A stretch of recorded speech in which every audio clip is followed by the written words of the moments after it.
प्यारे बच्चों, आप सबको भी स्वागत है। पिछली क्लास में हम तो अब्दुल कलाम जी उनका जीवन के बारे में अध्ययन कर रहे थे। अब्दुल कलाम जी का जन्म तमिलनाडु के रामेश्वर में उनका जन्म हुआ था और उनका पिताजी का नाम जैनुलाब्दीन और वो एक ज़्यादा सा शिक्षण न पाने वाला व्यक्ति थे, फिर भी एक मध्य वर्गीय कुटुंब में रहने वाला व्यक्ति थे और उनको एक बुद्धिमान व्यक्ति भी वो कहते थे, क्योंकि वो समाज के रहने वाला सभी विषयों के बारे में उनको जानकारी थे। और उनका माता का नाम आसियम्मा उनकी जैनुलाब्दीन की एक आदर्श जीवन संगिनी थी। और जैनुलाब्दीन और आसियम्मा दोनों को भी जो अब्दुल कलाम परिवार रहते थे उनके समाज में उनको एक आदर्श दंपति के रूप में देखा जाता था। और अब्दुल कलाम जब माता पिता के संतानों में एक थे और उनका एक लंबे चौड़ा सुंदर दिखाने वाला एक लड़का था और छोटी सी कड़ी और साधारण दिखाने वाला व्यक्ति था। और उन्होंने अपनी पुश्तैनी यानी पूर्वजों से मिला हुआ एक घर, इस घर को चूना पत्थर ईंटी से उस घर का निर्माण किया था। और ये घर रामेश्वरम के मस्जिद वाली गली में उनका घर था। और अपने आप को अब्दुल कलाम जी सौभाग्यशाली और भावनात्मक निश्चिंतता और सादगी का रूप में सौभाग्यशाली कहता था, क्योंकि उनका पिताजी एक आडंबरहीन व्यक्ति था और घर में सभी चीज़ों को सुलभता से रूप से दिलाने वाला उनका पिता था। इसके साथ उनका खाने के लिए मन हुआ तो अपनी माँ के पास रसोई के पास जाता था। वहाँ माँ ने उनके सामने केले के पत्ते बिछाती थी और घर में बना खाना और स्वादिष्ट सुगंधित सांभर डालती थी और घर में बना अचार, नारियल की ताज़ी चटनी भी उनको खाने के लिए देती थी। रामेश्वरम इसके लिए प्रसिद्ध हुआ था कि वहाँ एक शिव मंदिर था और रामेश्वरम एक प्रसिद्ध तीर्थ स्थल भी है। वहाँ हमारे घर से पैदल चलकर केवल 15 मिनट में हम जा सकते थे। और हम लोग जो वहाँ रामेश्वर में मुसलमानों की एक बस्ती में रहते थे, वहाँ हिंदू का घर भी थे, मगर हम कभी भी वो हिंदू हैं हम मुसलमान हैं इस तरह कभी भी भेदभाव नहीं किया है। इस तरह हम सभी इकट्ठित होकर मिलजुल कर रहते थे। और पिताजी शाम में अपने साथ मुझे भी उनके साथ नमाज करने के लिए उनके साथ ले जाते थे। वहाँ तक हम तो पिछली क्लास में अध्ययन किया था बच्चों। अब आगे देखिए मಕ್ಕಳೇ, ಹಿಂದಿನ ಒಂದು ತರಗತಿಯೊಳಗೆ ನಾವು ಅಬ್ದುಲ್ ಕಲಾಂ ಅವರ ಒಂದು ಜನ್ಮ ಎಲ್ಲೈತೆ ಅಂದಾಗ ತಮಿಳುನಾಡಿನ ರಾಮೇಶ್ವರಂದೊಳಗೆ ಅವರ ಒಂದು ಜನ್ಮ ಆಯಿತು। ಅವರ ತಂದೆ ಜೈನುಲಾಬ್ದೀನ್, ತಾಯಿ ಆಸಿಯಮ್ಮ, ಜೊತೆಗೆ ಇವರಿಬ್ಬರು ಆದರ್ಶ ದಂಪತಿಗಳಾಗಿದ್ದರು। ಇವರ ಒಂದು ಆದರ್ಶ ದಂಪತಿಗಳ ಅನ್ನೋ ಒಂದನ್ನು ಇವರ ಒಂದು ಸಮಾಜದೊಳಗೆ ಇವರನ್ನು ಗೌರವದಿಂದ ಕಾಣ್ತಿದ್ರು। ಜೊತೆಗೆ ನನ್ನ ಒಂದು ತಂದೆ ತಾಯಿಗಳ ಸಂತಾನದೊಳಗೆ ನಾನು ಒಬ್ಬ ಉದ್ದಾದಂಥ ತೆಳುವಾದಂಥ ತಂದೆ ತಾಯಿಗಳನ್ನ ಹೋಲುವಂಥ ತದ್ರೂಪಿ ಹುಡುಗ ಯಾರಾಗಿದ್ದೆ ಅಂದ್ರೆ ನಾನಾಗಿದ್ದೆ ಅಂತಂದು ಇಲ್ಲಿ ಅಬ್ದುಲ್ ಕಲಾಂ ಅವ್ರ ಹತ್ರ। ಜೊತೆಗೆ ನಮ್ಮ ಒಂದು ಮನೆ ಪುಸ್ತೈನಿ ನಮ್ಮ ಪೂರ್ವಜರಿಂದ ನಮಗೆ ದೊರೆತಂಥ ಒಂದು ಮನೆ, ಹಳೆಯದಾದಂಥ ಪುರಾತನ ಮನೆ ಅದಾಗಿತ್ತು। ಆ ಮನೆ ಅದರಿಂದ ನಿರ್ಮಾಣ ಆಗಿತ್ತು ಅಂದಾಗ ಸುಣ್ಣ, ಕಲ್ಲು, ಇಟ್ಟಿಗೆಗಳಿಂದ ನಿರ್ಮಾಣ ಆಗಿತ್ತು। ಜೊತೆಗೆ ಈ ಮನೆನ ಎಲ್ಲಿದೆ ಅಂದಾಗ ರಾಮೇಶ್ವರದೊಳಗೆ ಇರುವಂಥ ಮುಸಲ್ಮಾನರ ಒಂದು ವಠಾರದೊಳಗೆ ನಮ್ಮ ಮನೆ ಇತ್ತು ಅಂತವ್ರ ಹತ್ರ। ಜೊತೆಗೆ ನನ್ನ ತಂದೆಯವರು ಒಬ್ಬ ಆಡಂಬರಹೀನ ಆಗಿದ್ದಿಲ್ಲ, ಜೊತೆಗೆ ಅವರು ಒಂದು ಮಧ್ಯಮ ವರ್ಗದ ಒಂದು ಕುಟುಂಬದವರಾಗಿದ್ದರು। ಜೊತೆಗೆ ಸಮಾಜದ ಒಂದು ವಿಚಾರಗಳ ಬಗ್ಗೆ, ಸಮಾಜದ ನೈತಿಕತೆ ಮೌಲ್ಯಗಳ ಬಗ್ಗೆ ನನ್ನ ತಂದೆಗೆ ಅಪಾರವಾದಂಥ ಜ್ಞಾನ ಇತ್ತು ಅನ್ನೋದನ್ನು ಇಲ್ಲಿ ಹತ್ರ। ಜೊತೆಗೆ ನನ್ನ ಒಂದು ತಂದೆಗಳು ಮನೆಗೆ ಬೇಕಾಗುವಂಥ ಎಲ್ಲ ವಸ್ತುಗಳನ್ನ ನನ್ನ ಓದಲು ಬರೆಯಲು ಬೇಕಾಗುವಂಥ ಎಲ್ಲ ವಸ್ತುಗಳನ್ನ ನನ್ನ ತಂದೆ ನನಗೆ ಸುಲಭವಾಗಿ ಕೊಡಿಸ್ತಿದ್ರು. ಆ ಕಾರಣದಿಂದ ನನ್ನನ್ನು ಭೌತಿಕವಾಗಿ ಮತ್ತು ಮಾನಸಿಕವಾಗಿ ನಾನೇನಂತೀನಿ ಸೌಭಾಗ್ಯಶಾಲಿ ಅನ್ಕೊತೀನಿ ಅಂತಂದು ಇಲ್ಲಿ ಅಬ್ದುಲ್ ಕಲಾಂ ಅವ್ರ ಹತ್ರ, ಜೊತೆಗೆ ಅವ್ರ ತಾಯಿ ಆಶಿಯಮ್ಮ, ನನಗೇನಾದರೂ ಹಸಿವಾದ್ರೆ ಸಾಕು ನನ್ನ ಒಂದು ತಾಯಿ ಕಡೆ ನಾನು ಹೋಗಿದ್ದೆ. ತಾಯಿ ನನಗೆ ಅಡುಗೆ ಮನೆಗೆ ಹೋದಾಗ ಅಡುಗೆ ಮನೆಯಲ್ಲಿ ನಾನು ಹೋಳಿಗೆ ಕುಳಿತಾಗ ನನ್ನ ಎದುರಿಗೆ ಬಾಳೆ ಎಲೆನ ಹಾಕ್ತಿದ್ರು. ಆ ಬಾಳೆ ಎಲೆಯೊಳಗೆ ಅನ್ನ, ಸಾಂಬಾರು, ತೆಂಗಿನ ಒಂದು ಕಾಯಿಯ ಒಂದು ಚಟ್ನಿ ಮತ್ತು ಉಪ್ಪಿನಕಾಯಿನ ಹಾಕ್ತಿದ್ರು ಅಂತಂದು ಈ ಅಬ್ದುಲ್ ಕಲಾಂ ಅವರು ತಮ್ಮ ತಾಯಿ ಬಡಿಸುವಂಥ ಆಹಾರ ಪದಾರ್ಥಗಳನ್ನ ಹೇಳ್ತಿದ್ರು. ಜೊತೆಗೆ ನಾವಿರುವಂಥ ಒಂದು ರಾಮೇಶ್ವರಮ ಶಿವ ಮಂದಿರದಿಂದ ಬಹಳಷ್ಟು ಪ್ರಖ್ಯಾತಿ ಆಗೈತಿ. ಜೊತೆಗೆ ಈ ಶಿವ ಮಂದಿರ ಒಂದು ಪ್ರಮುಖವಾದಂಥ ತೀರ್ಥ ಸ್ಥಳವಾಗಿದೆ. ಇಲ್ಲೇ ನಾವು ನಮ್ಮ ಮನೆಯಿಂದ ಕೇವಲ 15 ನಿಮಿಷದೊಳಗೆ ನಾವು ನಡ್ಕೊತ ಹೋದ್ರೆ ನಮ್ಮ ಮನೆಯೊಂದು ನಾವು ಮುಟ್ಬೋದು. ಜೊತೆಗೆ ನಾವಿರುವಂಥ ಒಂದು ವಠಾರ ಇಡೀ ಮುಸಲ್ಮಾನರ ಒಂದು ವಠಾರ ಆಗಿತ್ತು. ಅಲ್ಲಿ ಕೆಲವೊಂದಿಷ್ಟು ಮನೆಗಳು ಹಿಂದೂಗಳ ಮನೆಯೂ ಇತ್ತು. ನಾವು ಯಾವತ್ತಿಗೂ ಅವ್ರ ಜೊತೆಗೇನಾಗಿಲ್ಲ, ಭೇದ ಭಾವದಿಂದ ಕೂಡಿಲ್ಲ. ನಾವೆಲ್ಲರೂ ಒಂದು ಅನ್ನೋ ಒಂದು ಪ್ರೀತಿಯಿಂದ ಸಹಬಾಳ್ವೆಯಿಂದ ಬದುಕ್ತಿದ್ವಿ. ಜೊತೆಗೆ ನನ್ನ ತಂದೆಯವರು ಸಾಯಂಕಾಲ ಆದರೆ ಸಾಕು ತಮ್ಮ ಜೊತೆಗೆ ನನ್ನನ್ನು ಏನು ಮಾಡ್ತಿದ್ರು, ನಮ್ಮ ಒಂದು ವಠಾರದೊಳಗಿರುವಂಥ ಹಳೆಯ ಒಂದು ನಮಾಜ್ ಮಾಡುವಂಥ ಒಂದು ಸ್ಥಳಕ್ಕೆ ನನ್ನನ್ನು ಕರ್ಕೊಂಡು ಹೋಗಿದ್ರು. ನಮಾಜ್ ಮಾಡೋಕ್ಕೆ ನಮ್ಮ ಮಸೀದಿಗೆ ನನ್ನ ತಂದೆಯವರು ಸಾಯಂಕಾಲ ನನ್ನ ಕರ್ಕೊಂಡು ಹೋಗಿದ್ರು ಅನ್ನೋದನ್ನು ನಾವು ಹಿಂದಿನ ತರಗತಿಯೊಳಗೆ ಅಧ್ಯಯನ ಮಾಡಿದ್ವಿ ಮಕ್ಕಳೇ. ಇಂದು ಏನಾಗುತ್ತೆ ಅನ್ನೋದು ಮುಂದಿನ ಒಂದು ಅಧ್ಯಯನ ಮಾಡೋಣ. Page number 33। रामेश्वरम मंदिर के सबसे बड़े पुजारी पक्षी लक्ष्मण शास्त्री मेरे पिताजी के अभिन्न मित्र थे। आध्यात्मिक मामले पर चर्चाएं करते रहते। जब मैं प्रश्न पूछने लायक बड़ा हुआ तो मैंने पिताजी से नमाज की प्रासंगिकता के बारे में पूछा। वे कहते, जब तुम नमाज पढ़ते हो तो तुम अपने शरीर से इतर ब्रह्मांड का एक हिस्सा बन जाते हो। इसमें दौलत, आयु, जाति का भेद, पंथ कोई नहीं होता। देखो, रामेश्वरम एक तीर्थ स्थल था। वहाँ का पुजारी पक्षी लक्ष्मण शास्त्री थे।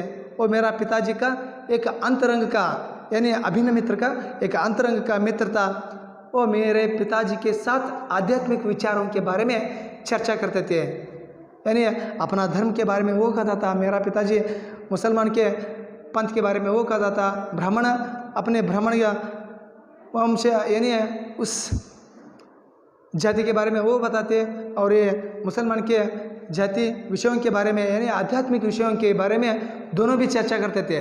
बाद में दोनों भी अपने अपने विचारों को प्रकट करते हुए दोनों एकेश्वर के बारे में हो जाते थे। और जब मैं बड़ा होकर प्रश्न पूछने का एक लायक बड़ा हुआ तो मैंने अपने पिताजी से एक प्रासंगिक प्रश्न पूछा। पिताजी, नमाज क्या होता है? इस तरह मैंने अपने पिताजी से प्रश्न पूछा। तब पिताजी ने मुझे जवाब दिया कि जब तुम नमाज पढ़ते हो तो तुम अपने शरीर से इतर कर एक ब्रह्मांड का एक हिस्सा बन जाते हो, जिसमें आयु, दौलत और जाति, धर्म, पंथ कोई भेदभाव नहीं होता। ಮಕ್ಕಳೇ, ಈ ರಾಮೇಶ್ವರ ಒಂದು ಯಾವ ಕಾರಣದಿಂದ ಪ್ರಖ್ಯಾತ ಆಗಿದೆ ಅಂದರೆ ನಿಮಗೆ ಅಲ್ಲೇ ಗೊತ್ತು. ರಾಮೇಶ್ವರದಲ್ಲಿರುವಂಥ ಶಿವ ಮಂದಿರದಿಂದ ಬಹಳಷ್ಟು ಪ್ರಖ್ಯಾತವಾಗೈತಿ. ಜೊತೆಗೆ ಆ ಒಂದು ರಾಮೇಶ್ವರದ ಒಂದು ಪೂಜಾರಿ ಯಾರಾಗಿದ್ದಾಗ ಆ ಒಂದು ಪಕ್ಷಿ ಲಕ್ಷ್ಮಣ ಶಾಸ್ತ್ರಿ ಅವರಾಗಿದ್ದರು ಅಂತ ಹೇಳ್ಬೋದು. ಆ ಪಕ್ಷಿ ಲಕ್ಷ್ಮಣ ಶಾಸ್ತ್ರಿಯವರು ನನ್ನ ತಂದೆಯ ಒಂದು ಅಂತರಂಗದ ಒಬ್ಬ ಮಿತ್ರರಾಗಿದ್ದರು. ಇವರು ಒಂದು ನನ್ನ ತಂದೆಯ ಜೊತೆಗೆ ಆಧ್ಯಾತ್ಮಿಕ ವಿಷಯಗಳನ್ನು ಚರ್ಚೆ ಮಾಡ್ತಿದ್ರು. ಆ ಒಂದು ಆಧ್ಯಾತ್ಮಿಕ ವಿಷಯಗಳು ನಮ್ಮನ್ನು ಬಹಳಷ್ಟು ಏನು ಮಾಡ್ತಿದ್ವು, ಏನೋ ಎರಡೂ ಧರ್ಮಗಳ ಬಗ್ಗೆ ಇಬ್ಬರು ವಿಚಾರಧಾರೆಗಳು ಕೇಳಿದಾಗ ಏನೋ ನಮಗೂ ಅನಿಸ್ತಿತ್ತು ಈ ವಿಚಾರಧಾರೆಗಳು ಏನು ಅನ್ನೋದು. ಆದರೆ ನಾನು ಚಿಕ್ಕವನಿದ್ದೆ, ಅದ್ರ ಬಗ್ಗೆ ಏನೂ ಇದ್ದಿಲ್ಲ, ಅಷ್ಟೊಂದು ಮಾಹಿತಿ ಇದ್ದಿಲ್ಲ ಅಂತಂದು ಅಬ್ದುಲ್ ಕಲಾಂ ಅವರು ಒಂದು ಕಡೆ ಹೇಳ್ತಾರೆ.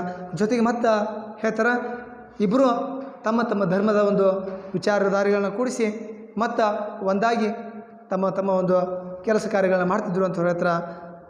ಮತ್ತು ನಾನು ಯಾವಾಗ ದೊಡ್ಡವನಾದೆ ನನಗೆ ಒಂದು ಪ್ರಶ್ನೆ ಕೇಳುವಂಥ ಒಂದು ಮಟ್ಟ ಬೆಳೀತು.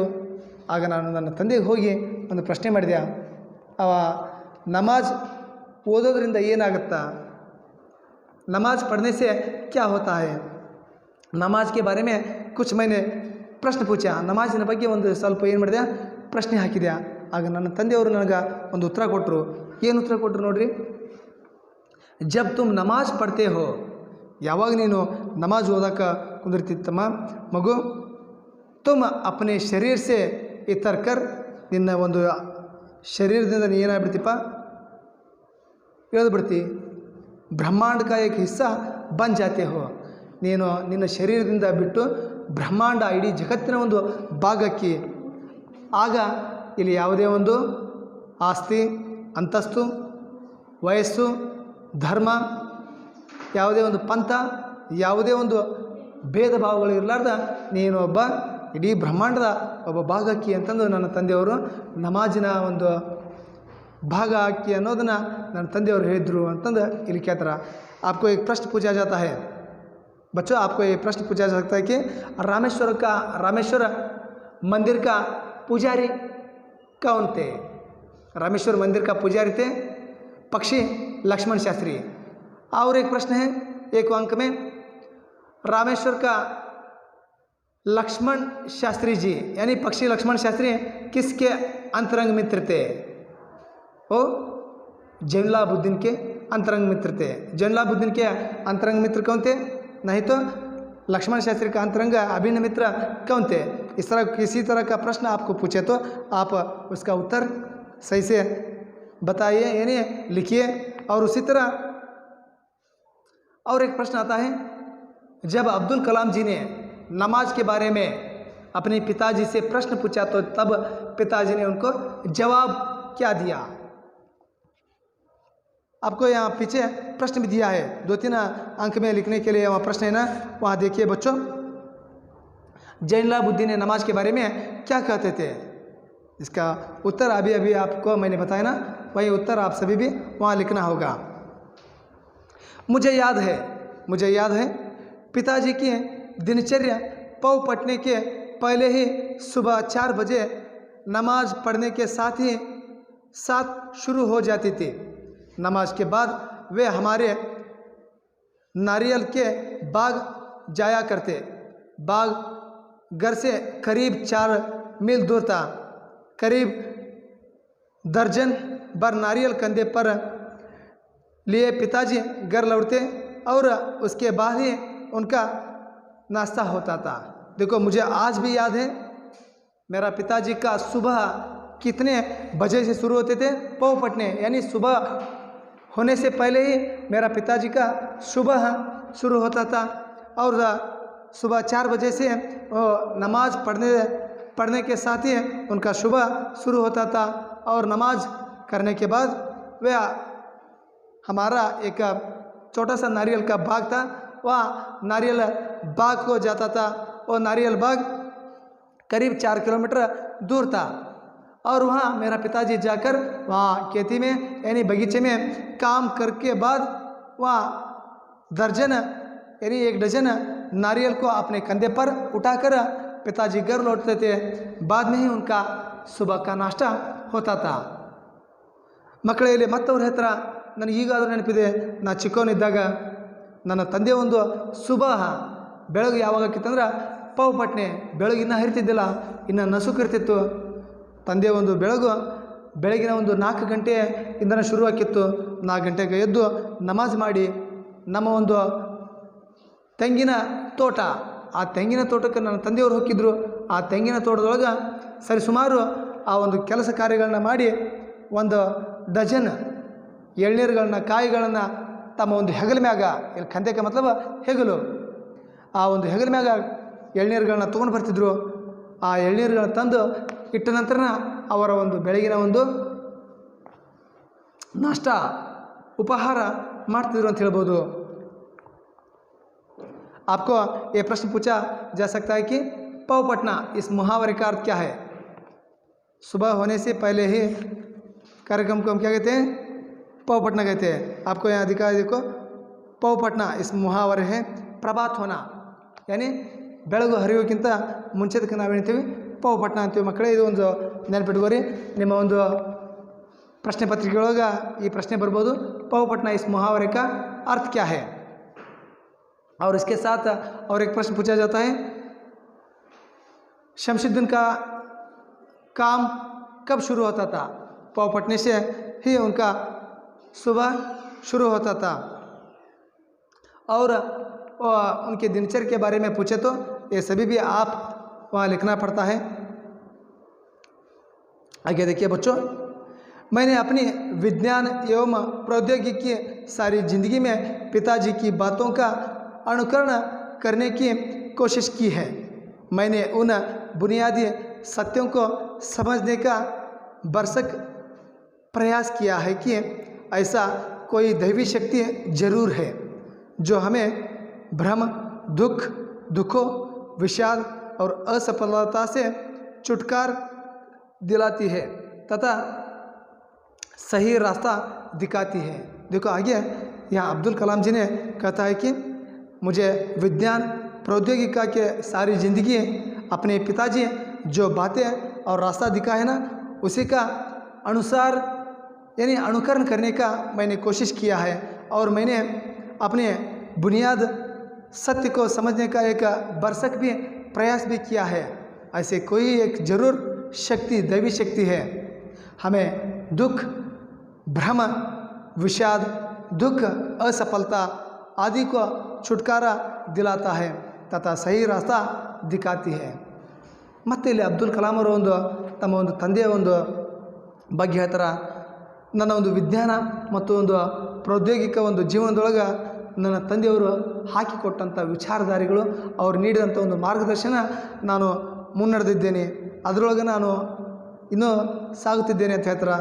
ಜೊತೆಗೆ ಈ ಒಂದು ಹಾಕಿಕೊಟ್ಟಂಥ ಮಾರ್ಗಗಳು ನನಗೆ ಭದ್ರವಾದಂಥ ಬುನಾದಿಯಾಗ್ಯಾವು. ಆದರೂ ಈ ಒಂದು ಸತ್ಯತೆಗಳು ನನ್ನನ್ನು ಮನವರಿಕೆ ಮಾಡ್ಯಾವು. ಈ ಒಂದು ದೈವಿ ಶಕ್ತಿ, ಯಾವುದೋ ಒಂದು ದೈವಿ ಶಕ್ತಿ ಇದೆ, ಆ ಒಂದು ದೈವಿ ಶಕ್ತಿ ನಿಜವಾಗಲೂ ನಮ್ಮ ಒಂದು ಭ್ರಮೆ, ದುಃಖ, ವಿಷಾದಗಳು ಮತ್ತು ನಮ್ಮ ಒಂದು ಅಸಫಲತೆಗಳು ಇವೆಲ್ಲನೂ ದೂರ ಮಾಡೋಕ್ಕೆ ಇವೆಲ್ಲ ಏನಾಗ್ಯಾವು ಮತ್ತು ಮುಂದಿನ ದಾರಿಗೆ ತೋರಿಸಿಕೊಡಲು ಸಹಾಯಕ ಆಗ್ಯಾವ ಅನ್ನೋದನ್ನು ಇಲ್ಲಿ ಬಹಳಷ್ಟು ಸುಂದರವಾಗಿ ಅಬ್ದುಲ್ ಕಲಾಂ ಅವರು ಹೇಳ್ತಾರೆ. ಅಂದ್ರೆ ತಪ್ಪಾಗಲಾರದು ಮಕ್ಕಳೇ. जब पिताजी ने लकड़ी की नौकाएं बनाने का काम शुरू किया उस समय मैं 6 साल का था। देखो, जब पिताजी ने लकड़ी की नौकाएं बनाने का एक काम शुरू किया था तब मेरा उम्र था सिर्फ 6 साल का था। ನನ್ನ ತಂದೆಯವರು ಹೊಸದಾದಂಥ ಒಂದು ಕಾರ್ಯ ಪ್ರಾರಂಭಿಸಿದರು. ಹಡಗಿನ ಒಂದು ಸಣ್ಣದಾದಂಥ ಒಂದು ಡೋಣಿಗಳನ್ನ, ಕಟ್ಟಿಗೆಯಿಂದ ತಯಾರಾದಂಥ ಒಂದು ತೆಪ್ಪಗಳನ್ನು, ಡೋಣಿಗಳನ್ನ ಮಾಡಾಕುಂತರು. ಆ ಒಂದು ತೆಪ್ಪಗಳನ್ನ ಮಾಡಿದಾಗ ನನಗೆ ಸರಿಸುಮಾರು ಕೇವಲ 6 ವರ್ಷ. नौकाएं तीर्थयात्रियों को रामेश्वरम से धनुषकोटी यानी सतुककराई भी कहा जाता है। धनुषकोटी को और एक नाम है सतुककराई भी कहा जाता है। उनको रामेश्वरम से धनुषकोटी तक लाने ले जाने का काम आती थी। ಮತ್ತು ಅವ್ರ ಹತ್ರ ಅಲ್ಲಿ ಬಂದಂಥ ಒಂದು ತೀರ್ಥಯಾತ್ರಿಗಳನ್ನ ರಾಮೇಶ್ವರದಿಂದ ಧನುಷ್ಕೋಟಿಯಿಂದ ರಾಮೇಶ್ವರಗೆ ಕರ್ಕೊಂಡು ಬರುವಂಥ ಒಂದು ಕಾರ್ಯನ ಆ ಒಂದು ತೆಪದಗಳ ಮುಖಾಂತರ ಈ ಒಂದು ನನ್ನ ತಂದೆಗಳು ಹೊಸದಾದಂಥ ದೋಣಿನ ಕಾರ್ಯನ ಶುರು ಮಾಡಿದರು.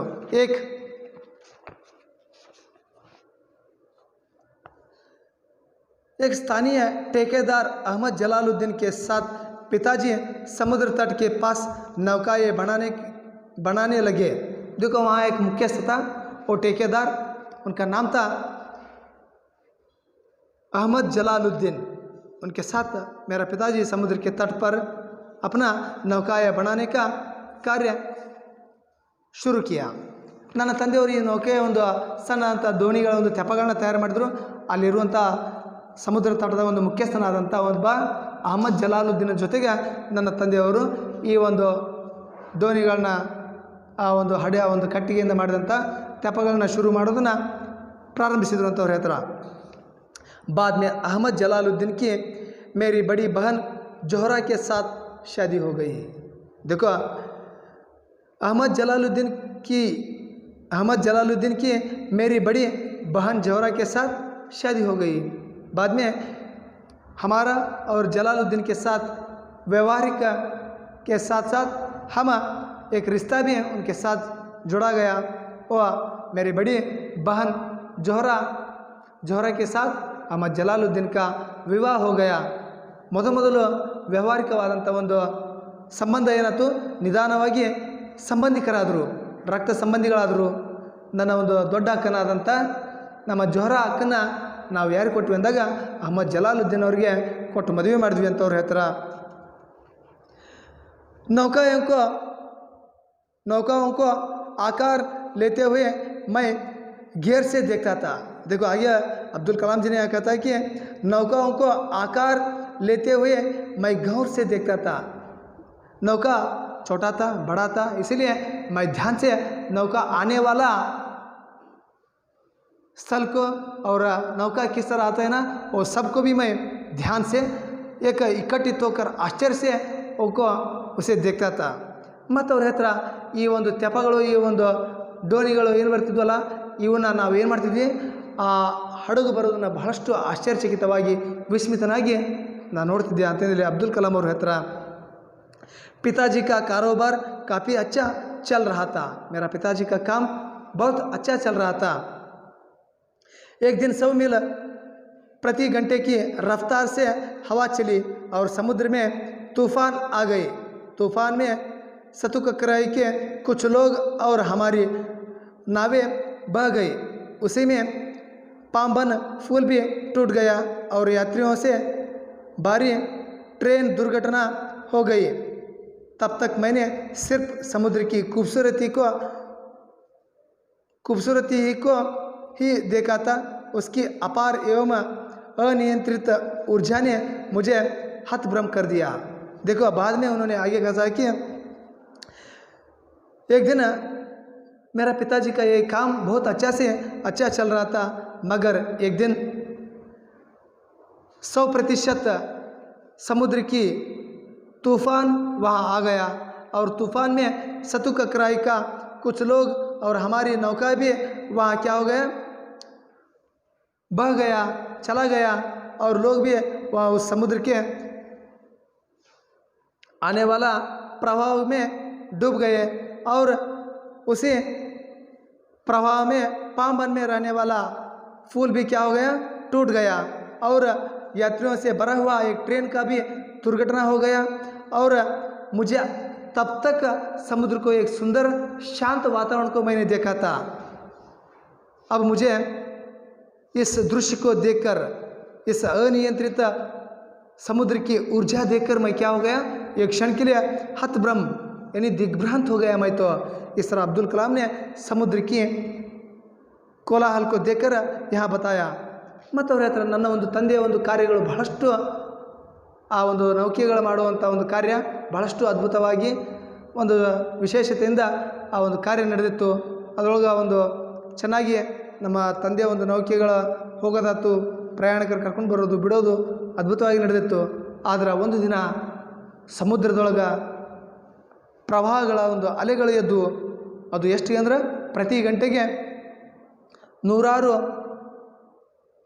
ಮೀಟರ್ ಇರುವಂಥ ಒಂದು ಪ್ರವಾಹಗಳು ಬಂದು ಒಮ್ಮಕ್ಕಲೇ ಆ ಒಂದು ತುಫಾನ್ಗಳು ಬಂದು, ಆ ತುಫಾನೊಳಗೆ ನಮ್ಮಲ್ಲಿರುವಂಥ ಒಂದು ಎಷ್ಟೋ ಜನ ಹರ್ಕೊಂಡೋದ್ರು, ನಮ್ಮ ಹಡಗುಗಳು ಹೋದವು. ಇವೆಲ್ಲ ಅದ್ರ ಜೊತೆಗೆ ಅಲ್ಲಿರುವಂಥ ಪಾಂಬನ ಒಳಗಿರುವಂಥ ಒಂದು ಫೂಲ್ ಸತಿ ಏನಾಯ್ತು, ಮುರಿದು ಬಿತ್ತು. ಜೊತೆಗೆ ಅಲ್ಲಿರುವಂಥ ಒಂದು ಟ್ರೈನ್ ಬಹಳಷ್ಟು ಏನಾಯ್ತು, ದುರ್ಘಟನೆ ಆಯಿತು, ರೈಲ್ವೆ ಒಂದು ದುರಂತ ಆಯಿತು. ಈ ಒಂದು ಎಲ್ಲ ನೋಡಿದಾಗ ಅಲ್ಲಿವರೆಗೂ ನಾನು ಸಮುದ್ರದ ಒಂದು ಅಲೆಯ ಸುಂದರತೆ ನೋಡಿದ್ದೆ. ಯಾವಾಗ ಈ ಒಂದು ದುರ್ಘಟನೆ ಆಯಿತು, ನನಗನಿಸ್ತು ಸಮುದ್ರ ಶಾಂತವಾಗಿತ್ತು, ಇಷ್ಟೊಂದು ಭಯಾನಕವಾಗಿತ್ತು ಅನ್ನೋದು ಆಗ ತಿಳಿತು. ಇಂಥ ಒಂದು ದಿಗ್ಭ್ರಮೆ ನೋಡಿ ನಾನೇನಾಗ್ಬಿಟ್ಟೆ, ವಿಸ್ಮಿತನಾದ್ಯ, ಒಬ್ಬ ಮೂಕ ಪ್ರೇಕ್ಷಕನಾದ್ಯ ಅಂತಂದು ಇಲ್ಲಿ ಅಬ್ದುಲ್ ಕಲಾಂ ಹೇಳ್ತಾರೆ. ಮಕ್ಕಳೇ, अगले क्लास में आपको इस पाठ के बारे में मैं बताऊंगा, आप सबको भी